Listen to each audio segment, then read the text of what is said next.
Okay, quick disclaimer. I'm not on Bryson Tiller's camp, but I'm not on the Weekend's camp. When I say the stuff, I do say it later in this conversation. I'm not part of any camp. I don't have any inside information on either camps. I just want to say that before we start this podcast. But yeah, before we start this episode, I just want to point that out there that I have no affiliation with either camp. I don't know what the situation is there, but yeah. And it's always love. Always up to the Weekend, Drake, OVO, Cam, Big Sean, Cam too. It's always love for all these four artists. Thank you. Yo.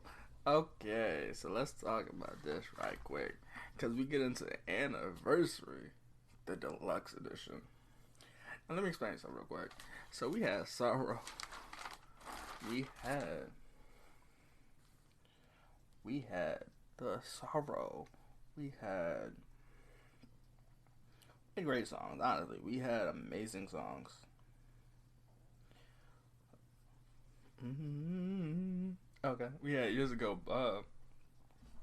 we had a few. We had Things Change. And that was in 2020. He said, yo, in February, I'm going to drop the deluxe, right? And I didn't know what was in store for the deluxe because I seen the Drake feature. I said, oh, are we getting Real Bad Karma? Not like Real Bad Karma, but this is not what we're talking about. We're talking about the deluxe of anniversary. There are some people that have their opinions on Bryson Tiller and what this man does about R&B. But I should have guessed. 2020, I should have guessed. When he dropped the Trap Soul Deluxe, and I seen The Weeknd on Rambo, but I guess it would be a remix called Last Blood. I should have figured that the deluxe version of Anniversary would be like amazing, right? So we start off with tracks. We start off with amazing tracks. And I know love is a hard concept. Write down an apprenticeship and bring the whole album.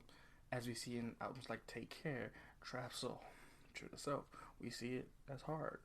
Or In Your Own Eyes by Neo. Or Take Care by Drake. You see it hard to write about love through a whole album. Even in After Hours with The Weeknd in 2020. I'll get to that point. They don't know what I'm saying. The Weeknd references and Drake references.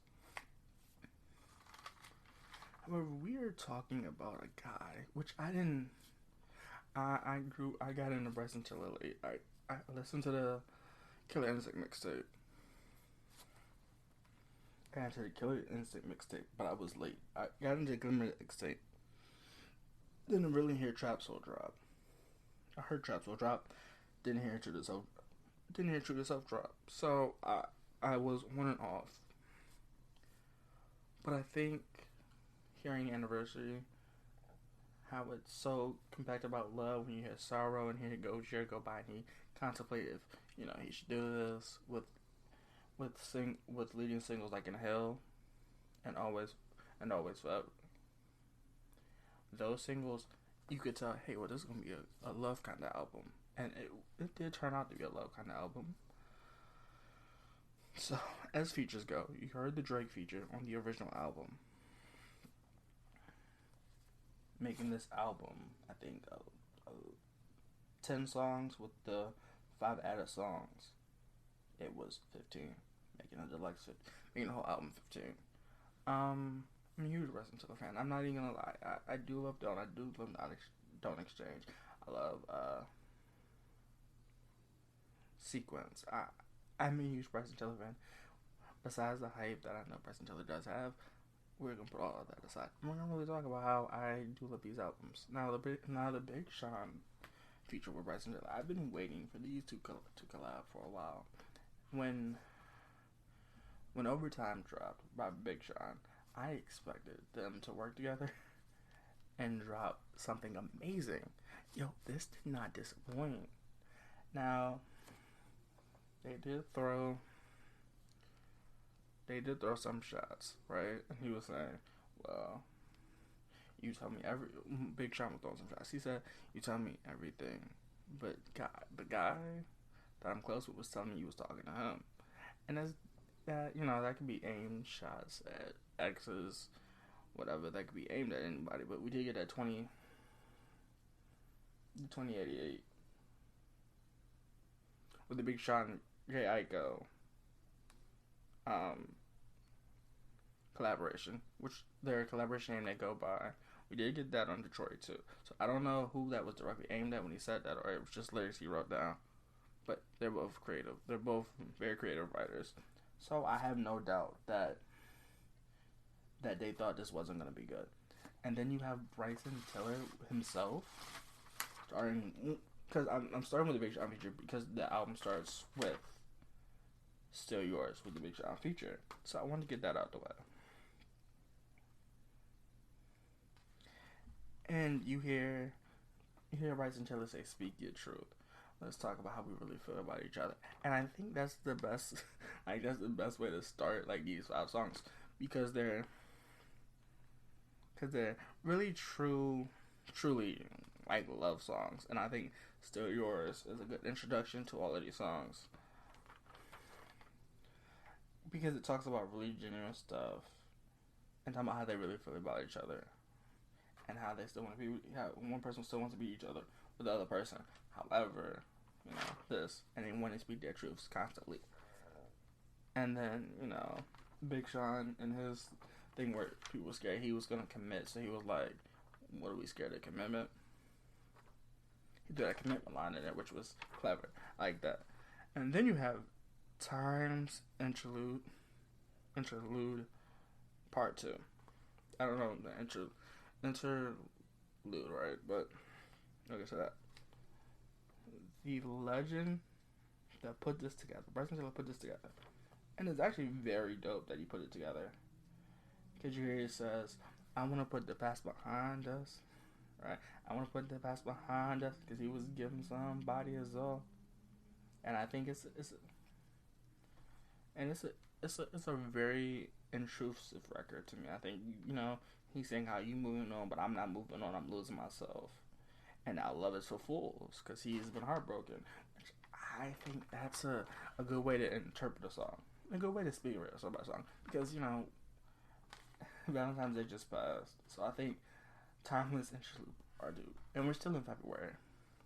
Well, we are in February and I'm recording this. So we're still much into February and people are getting heartbroken today, a couple weeks after Valentine's Day. So I think that's a good explanation because my love is forever. Even if we break up, my love is forever. And I think that's the message she was trying to portray there, which was a good message. I do like it. Now, 2, losing focus, right? So I don't know, because he says it must be the liquor. And I'm thinking he must have meant that's making me speak my truth. Because he was like, I'm talking to people, I'm sharing stories, I'm still creating. I'm sharing my life, even stuff I'm still creating. I'm sharing them more, which I can understand, you know.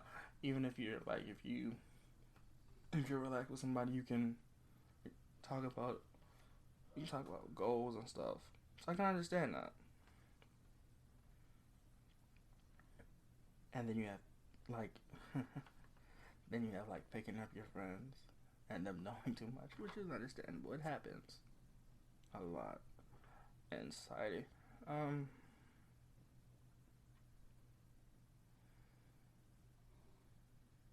We do hear Timeless Interlude where he's talking about texting you was a long shot, which is dope because it does tell you, you know. And he's talking about it losing focus, how he lost focus. Now he found focus. He found someone else for the night, and we're just speaking out his emotions and his feelings and stuff, which I can understand that too. It's a very deep song, but it's also like, hey, if you're really emotional about stuff and you want to talk about stuff, yeah, that's definitely what you want to listen to, because it's like, what's the train of thought? So everyone goes through it. It's a good song for overthinkers. And then 7 o'clock, which is like the time, not 7 o'clock. Not like T-Pain when he did 5 o'clock. This song, you're like, I don't know if they mess with you. Like, they must have been, like, I don't know if they're close, and that's why it's like this, but he's like, I don't know if they mess with you as much as I do. And then he goes in.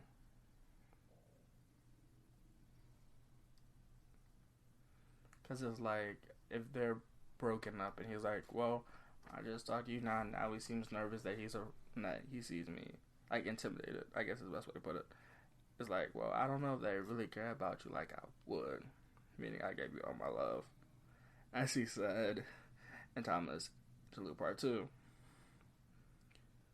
And then he said other bars that were very intriguing. He was like, yo, Shawty, pick the time and the place. Man, like, I don't care about the new guy that you moved on to.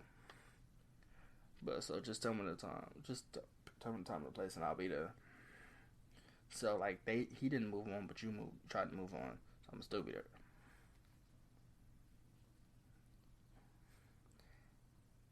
Now, I don't know. The disrespect thing, I don't really know if that was aimed at somebody, because he was like, you don't respect him. You don't respect him. Because you're calling me after, which I can understand. And for the final song on his album, on his deluxe, is like ClockWork. And I think these are more shots at the industry and people that he used to associate with himself. But so he's not associating with the same people he was associating with on True to Self, Trap Soul, and Killer Instinct. He's like, I have all real people around me now. So somebody might have been like, yeah, this sounds great, but it wasn't, or giving him hate. He was like, because all his haters are critics now. But I'm not really gonna try to criticize it, because it's not like the deluxe and the whole album. It's not really anything to criticize. They're nice lyrics and nice bars, and it's a nice beat. But he was saying all his haters at work, because he released this at like 12. So when it hit, when I think people heard it, they heard it early morning, so 9 o'clock they was clocking in.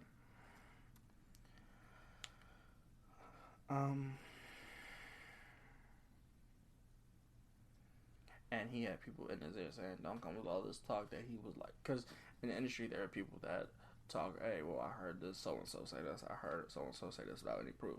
And even people do it in their normal lives. They're like, hey, this and this happened without this. So he was like, yeah, don't come to me with all this talk with no proof, basically is what he's saying. He said, don't come to me with all the talk. Like, just don't come to me with just word of mouth. Have proof. Having no burdens either, which is what he kind of saying there too.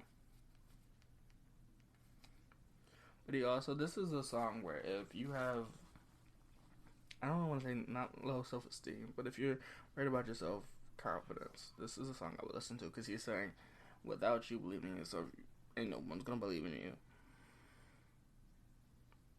He said no one's gonna believe you. He doesn't throw a Trap Soul reference in there where he's like, hey, we at the Grammys, which I feel like that's